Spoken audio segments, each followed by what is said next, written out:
Hello guys, আসসালামু আলাইকুম। আজকে আমি ইন্ট্রো দেওয়ার মতো অবস্থায় নাই, কারণ আমার সাথে অনেক বড় একটা দুর্ঘটনা ঘটছে। সো মানে কি হয়েছে আপনাদেরকে আমি প্রপারলি ভিডিওটাতে বলবো। অ্যান্ড আমার মাছ গুলা আপনারা যারা যারা আমার ভিডিওর সাথে জড়িত আছেন আগে থেকে, তারা তারা জানেন যে আমার মাছ আছে, এবং মানে 3-4টা অ্যাকুরিয়াম, ঠিক আছে, 3-4টা না, তার থেকে আরো বেশি অ্যাকুরিয়াম। অ্যান্ড যে দুইটা বড় অ্যাকুরিয়াম, তার থেকে আপনারা জানেন যে উপরে একটা অ্যাকুরিয়াম অ্যান্ড নিচে একটা অ্যাকুরিয়াম। এর মাঝখান দিয়ে আমার উপরের অ্যাকুরিয়ামটা, আমি বাসায় এসে দেখি আমার উপরের অ্যাকুরিয়ামটা মানে নিচে দিয়া ফাইটা গেছে, এন্ড ফাইটা সব পানি পইরা যাইতেছে। এন্ড আমি তাড়াহুড়া কইরা মাছগুলা নামায় ফার্স্ট টাইম বালতির মধ্যে রাখি। বালতির মধ্যে রাখার পরে তারপরে ওইগুলা সার্ভাইভ করানোর চেষ্টা করি, এন্ড তাও আমি সার্ভাইভ করাইতে পারি নাই, যার জন্য আমার অনেক কষ্ট লাগছে। কিন্তু তারপরে আমার সাথে মানে ওই দুইটা মাছ, ঠিক আছে, ওই দুইটা মাছ মারা গেছে। বড় বড় যে দুইটা মাছ আছিল উপরের অ্যাকুরিয়ামে, অরান্ডা গোল্ডফিশ গুলা, ওই দুইটা মাছ মারা গেছে। সো তার জন্য আমি অনেক কষ্ট পাইছি।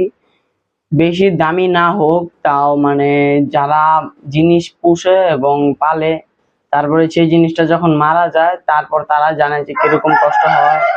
এবং মুরগিগুলা ডাকাডাকি করতেছে, এবং যে ছোট মাছগুলো আসছিল তারা একটাও মরে নাই, তারা সবগুলো সার্ভাইভ করে আছে। এবং আমি আজকে আজকে হচ্ছে 25 তারিখে আমাদের সাথে যে বড় দুর্ঘটনাটা ঘটে, সেটা হচ্ছে 25 তারিখে আমি ঘুম থেকে উঠার পরে আমি আমার অ্যাকুরিয়ামের দিকে যাই, গিয়ে দেখি যে আমার বড় অ্যাকুরিয়ামের যে কই কাপ গুলো আছে সবগুলা কই কাপ মারা গেছে। এই যে গাইস দেখতে পারতেছেন আমার সবগুলা কই কাপ মাছ মারা গেছে।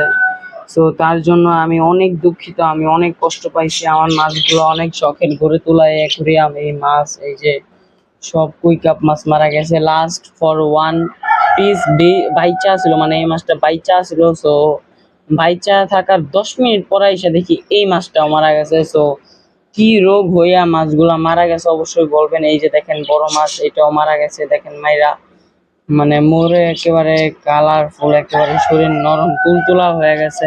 এন্ড এই যে আর একটা বড় মাছ, এইটাও মারা গেছে গাইস, ঠিক আছে। আমি অনেক কষ্ট পাইছি, এই যে মাছগুলা মারা গেছে। সো মাছের মধ্যে কি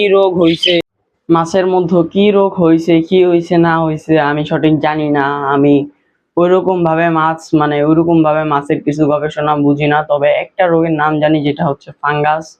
এই রোগটা হইলে মারা যায় সম্ভবত। আই হোপ এই রোগটাই হইছে। আমরা ফুল ভালোভাবে চিকিৎসা নিতে পারি নাই, ঠিক আছে। মানে দেখছি একদিন মাছ ভাইসা যাইতেছে, মানে সবগুলা মাছ উপরে উঠে যাইতেছে। সম্ভবত আমার কৈকাপ গুলা আমি আনার পর থেকে জানি যে আমার কৈকাপ গুলো উপরে উঠা ভাসে না, সবসময় নিচে থাকে। অক্সিজেনের জন্য জাস্ট উপরে আসে, খাবার দিলে উপরে আসে, তারপরে নিচে চইলা যায়। এন্ড আজকে আমার সাথে আজকে আমি কালকে দেখছি যে কই কাপ গুলা উপরে উঠে আসছে, মানে আমার এত খারাপ লাগতেছে, যার জন্য আমি কথা বলতে পারতেছি না। এন্ড কালকে আমি দেখছি কই কাপ গুলো উপরে ভাইসা উঠছে। তারপরে আমি অ্যাকুরিয়ামটা মানে ভাবছি যে জাস্ট নর্মাল কিছু, ওইরকম ফ্যাক্ট না। আজকে আমি ঘুম থেকে উঠা মাছের অ্যাকুরিয়াম চেক দিয়ে দেখি শেষ, সব সব মাছগুলা মারা গেছে। একটা সার্ভাইভ করছিল 10 মিনিট পরে, ওইটাও মারা গেছে, ঠিক আছে। আমি ওই অ্যাকুরিয়াম থেকে অন্য অ্যাকুরিয়ামে যদি শিফট করে দিতাম ওই একটারে, কিংবা বালতির মধ্যে যদি শিফট করে দিতাম, তাহলে বালতির মধ্যে যেই মাছগুলো আছে ওইগুলোও মারা যাইতো। তো তার জন্য আমি শিফট করি নাই। এন্ড আমার অনেক খারাপ লাগছে, ঠিক আছে। অ্যাকুরিয়ামটা ফাইটা গেছে, এক হইলো এটা মানে অনেক দুর্ঘটনা হয়েছে। এন্ড আমরা দেখি ভবিষ্যতে রিকভার করব।